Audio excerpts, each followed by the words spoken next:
Good morning, good afternoon, good evening. This is Rosy Aconseja. Thank you for watching my videos. Thank you for sharing my videos and subscribe to my channel.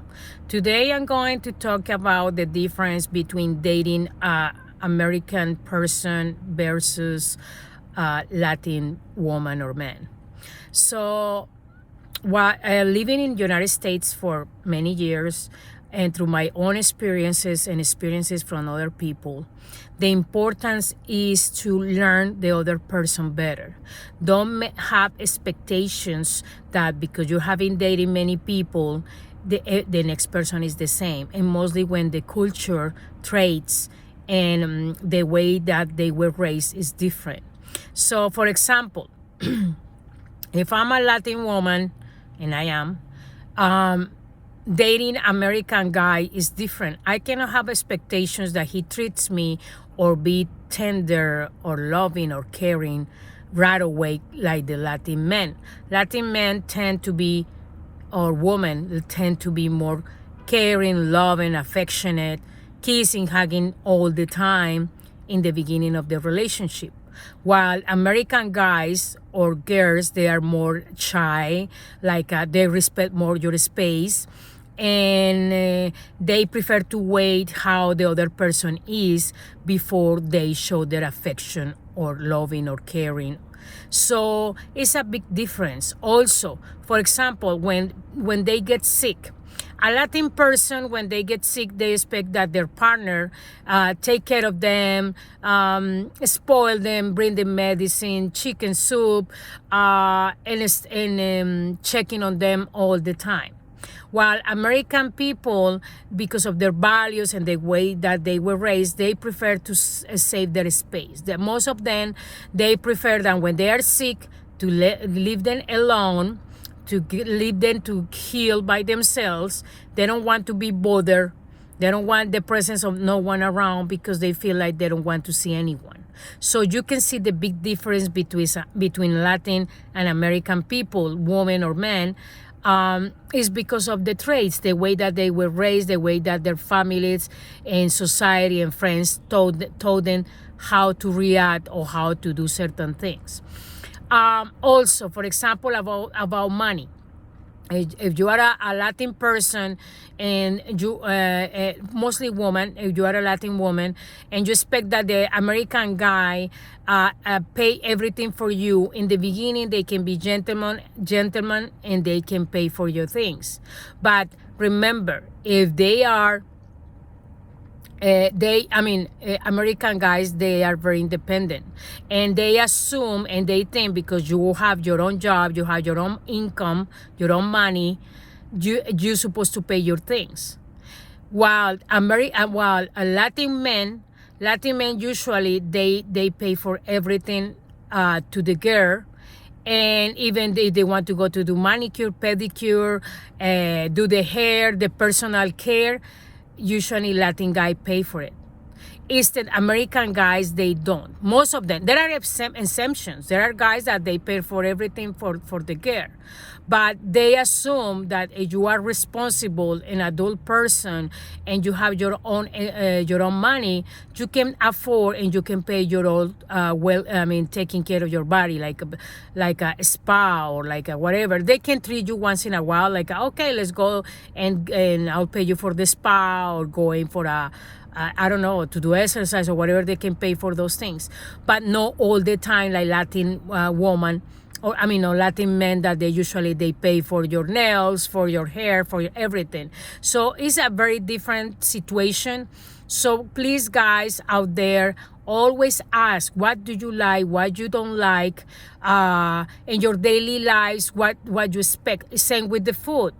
A Latin woman, all the time they are used to like cook and eat rice and beans and plantain or fry or whatever, while guys, American guys, usually they eat hot dogs, burgers. They can eat Italian, Mexican, Asian because they go to restaurants. But at home, they usually they don't. How can I say? They are more practical about cooking. They can make their own sandwiches. They pasta. Pasta is the easiest way to cook. So Latin people usually is more complex about cooking, like the soup, the rice, the beans, the salad, the dessert, the whatever. So we need to be clear. We need to have clear communication. What we like, how we like it, and other cultures, for example, in Asia, even some Latin people, we learned that from Asian people, that is when you get inside the house, you remove your shoes at the door. So it's to keep clean the apartment or the house, and just because people mostly do it because they don't want to mess up the floor. They don't have time to be cleaning up the floor all the time. But the philosophy of this is coming from Asia, that it means that you step on the floor in the pavement, um, and people spit. Uh, animals can pee on the floor, whatever can happen, and you step on it and you don't realize that your shoes, under your shoes, they are dirty. So when you get to the house, you bring in that bad energy, bring in all that dirty shoes.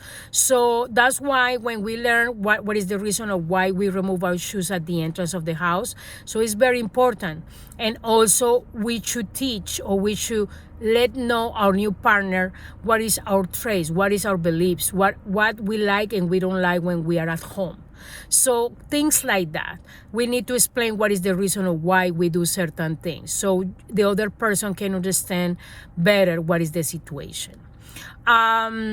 Also, the importance to be clear about how you live, how you clean your clothes, how you fold your clothes, how there are many things, because you don't pay attention to those things when you are dating, because you're not living together or you're not spending too much time together.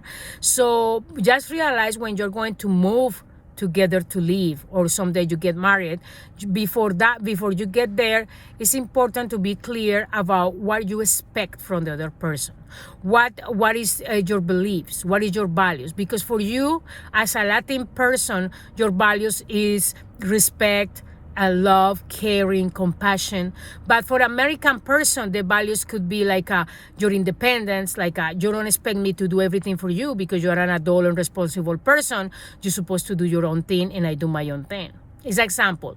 Or the American values is to respect, like he or she, when I ride home, likes to don't do nothing, while as a Latin person, you arrive and you like to clean, you like to fix things or whatever. It's example. So be clear what you like, what you don't like, what the other person like, why don't. When you are sick, when you are fine, when you go to his house or her house, or when they come to your house, what you expect from that person.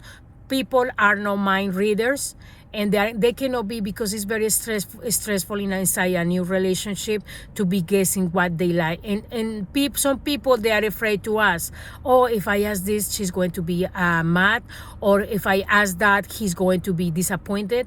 No, that's why the communication is the key, so the relationship can succeed and can be very understanding what type of things like each other. So I'm just sharing this information with you guys. So be careful out there when you're meeting someone from another culture. For more that they live here in the United States, people, Latin people, Hispanic people, when they come, or they born here, or they come a little when they come to this country, even though they are raised in both cultures, in the American culture at the school, at the job, but in the Hispanic culture at home. So if their parents teach them certain things, certain traits and values, they need to share that information with the new partner. Oh, I like to do this. Oh, I like to clean in this way. Oh, I usually go early to sleep because in the morning I get up early. Things like that. So we need to be clear what we like and what we don't like, and same with the other person. So we respect each other's territory, spaces, and everybody's happy because we don't have expectations, and we don't assume, because we are asking how you like it and how you don't like it. So we don't assume that, oh, maybe because I like egg soup, I assume that my new boyfriend or my new partner likes egg soup. No, we need to ask, do you like egg soup in the mornings? If you don't like it, that's fine. I know you like your scrambled eggs with bacon and pancakes is the American breakfast. But for example, for Mexicans, the breakfast is around 10, 11, and it's beans, rice, meat, pork, whatever. It's like a lunch. It's like a brunch for the Mexican culture, because Mexicans and South American is a big different situation. That's the other thing. Most American people assume that because Mexicans live in certain way or eat certain type of food, they assume that the rest of Latin America or South America is the same thing or do the same things, and it's not. We need to, nowadays we use Google, and we can ask there how Argentinians live their culture, or how people from Venezuela live their culture, or Colombian, or Salvador, or whatever country. So it's a big difference. So find out what they like, what they don't like, and won't be any misunderstandings or bad expectations. Okay, thank you for watching my channel, and see you until next time. Okay, bye-bye.